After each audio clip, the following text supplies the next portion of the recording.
सुप्रभात बच्चों, मैं पंकज कुमार ओझा, हिंदी शिक्षक, modern English school Bihar Sharif से। आज मैं सप्तम वर्ग के आप सभी विद्यार्थियों को आपके सहायक पाठ्य पुस्तक महाभारत से मैं पाठ 15 पढ़ाने जा रहा हूँ और आज का शीर्षक है शकुनी का प्रवेश। पूर्व के वीडियो में मैं आप सभी बच्चों को यहाँ तक पढ़ाया था कि धृतराष्ट्र जो थे वो युधिष्ठिर से बोले थे कि बेटा तुम लोग एक साथ रहोगे तो आपस में लड़ झगड़ जाओगे, ऐसा करो आप जो है इंद्रप्रस्थ चले जाओ और वहीं पर जाकर अपनी राजधानी बना लो और वहीं पर आप राज करना। युधिष्ठिर धृतराष्ट्र को अपने पिता समान मानते थे। वो बोले ठीक है, जैसी आपकी आज्ञा। अब वो धृतराष्ट्र की बात मानकर इंद्रप्रस्थ चले गए और इंद्रप्रस्थ उस समय टूटा फूटा एक जंगल के समान राज्य था। उसको पांचों भाइयों ने बड़ी मेहनत और लगन से बनाया और वो कुछ ही वर्षों में बहुत सुंदर दिखने लगा और धीरे धीरे युधिष्ठिर जी का मित्रता अन्य देश के राजाओं से भी होने लगा, जिसे देख दुर्योधन जलने लगा। अब आइए अगले इसी पाठ में हम लोग अब आगे पढ़ते हैं कि अब आगे क्या हुआ। युधिष्ठिर अपना राजकाज अच्छा से चला रहे थे। जब युधिष्ठिर को इंद्रप्रस्थ दे दिया गया कि जाइए आप इंद्रप्रस्थ में रहकर अपना राजकाज चलाइए, युधिष्ठिर इसे स्वीकार कर लिए और वे इंद्रप्रस्थ चले गए और वे पांचों भाई मिलकर इंद्रप्रस्थ को इतना सुंदर बनाए कि कहा नहीं जा सकता है और वहीं से अपना राजकाज अच्छा से चलाने लगे। युधिष्ठिर का व्यवहार ऐसा था कि सभी लोग उनके व्यवहार से बहुत खुश हुए। बहुत सारे जो राजा थे अगल बगल के, वे भी युधिष्ठिर को अपना राजा मानने लगे और युधिष्ठिर की बातों को मानते थे और समझते थे कि ये अच्छा कह रहे हैं। युधिष्ठिर की कामयाबी देख दुर्योधन जलने लगा। युधिष्ठिर धीरे धीरे सभी राजाओं के मुंह पर आते जा रहे थे। जिधर देखो युधिष्ठिर का ही नाम। दुर्योधन को कोई पूछने वाला नहीं था कि दुर्योधन भी कोई राजा है। अब युधिष्ठिर की कामयाबी देखकर दुर्योधन जो था वो जलने लगा। दुर्योधन खाना पीना भी छोड़ दिया था। दुर्योधन के मन में यही एक बात उठता था कि युधिष्ठिर को हम कैसे खत्म कर दें, कैसे मार दें, इंद्रप्रस्थ को अब हम कैसे जीत लें, है ना। चिंतित दुर्योधन को मामा शकुनी का साथ मिला। दुर्योधन हमेशा चिंतित एक कोने में बैठा रहता था। दिन रात वह कुछ न कुछ षड्यंत्र रचते रहता था।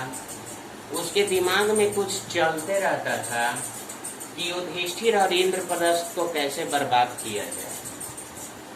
जब वो एक दिन चिंतित बैठा हुआ था, उसी समय उसके मामा जो हुए शकुनी आए और चिंतित दुर्योधन को देखकर कुछ बोले। आइए क्या बोले वो जानते हैं।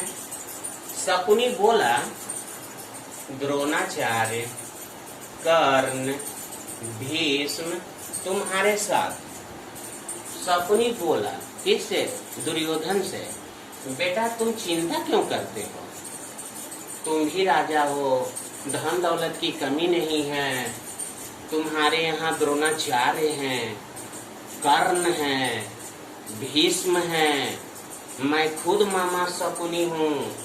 तुम्हारे साथ तो पूरा ब्रह्मांड का शक्ति है। तुम चाहो तो युधिष्ठिर को आसानी से जीत सकते हो, पराजित कर सकते हो, मार सकते हो, तो फिर तुम चिंतित क्यों हो, है ना। जब मामा शकुनी का ऐसा ऐसा बात दुर्योधन सुना तो उसके मन में कुछ जिज्ञासा बढ़ने लगी कि हमारे मामा ठीक कह रहे हैं, ऐसा ही करना चाहिए हमको। दुर्योधन इंद्रप्रस्थ पर चढ़ाई की बात सोचने लगा। दुर्योधन मामा की बात सुनकर यानी शकुनी का बात सुनकर अब यह सोचने लगा कि मेरे पास द्रोणाचार्य है, कर्ण है, भीष्म है और भी बहुत सारे योद्धा हैं, मैं खुद हूँ, मामा भी हैं। अगर इतने सारे लोग हम लोग अगर मिल जाएंगे तो इंद्रप्रस्थ पर चढ़ाई कर देंगे और आसानी से इंद्रप्रस्थ को हम जीत सकते हैं और बहुत कम समय में जीत सकते हैं, है ना। अब दुर्योधन ये सोचने लगा। मामा शकुनी ने मना किया, पर मामा शकुनी ने मना किया, नहीं बेटा, युद्ध किसी समस्या का हल नहीं है, लड़ाई मत करो। और भी बुद्धि से काम लिया जा सकता है, और भी दिमाग से काम लेकर हम उसको हरा सकते हैं, उसको पराजित कर सकते हैं। और वो बहुत कुछ बताया। तो मामा शकुनी ने जब मना किया तो दुर्योधन समझ नहीं पाया और मामा शकुनी की बातों में वो आकर फिर बोला, तब मामा जब युद्ध नहीं करे तो क्या करे, कुछ रास्ता बताइए। शकुनी चौसर खेल में माहिर। शकुनी बोला, बेटा मामा के रहते तुम चिंता क्यों करते हो, आखिर ये मामा किस दिन काम आएगा।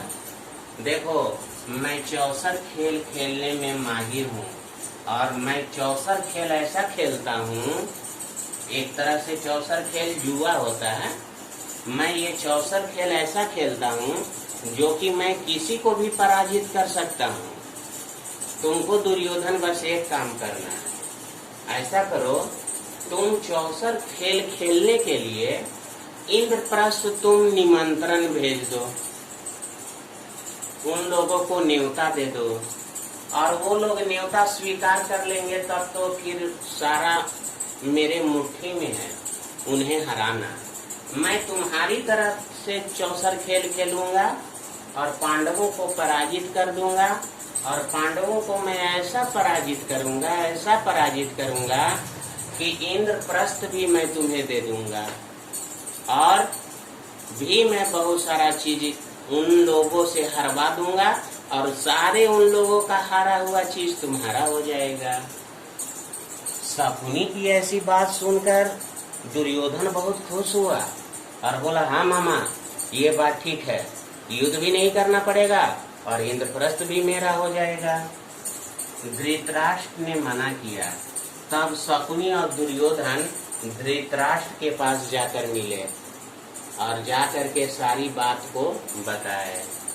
धृतराष्ट्र ने मना किया कि नहीं, देखो तुम भी मेरे अपने हो और पांडव भी मेरे अपने हैं और दोनों तुम लोग अपने हो और अपने में जुआ नहीं खेला जाता, चौसर खेल नहीं खेला जाता।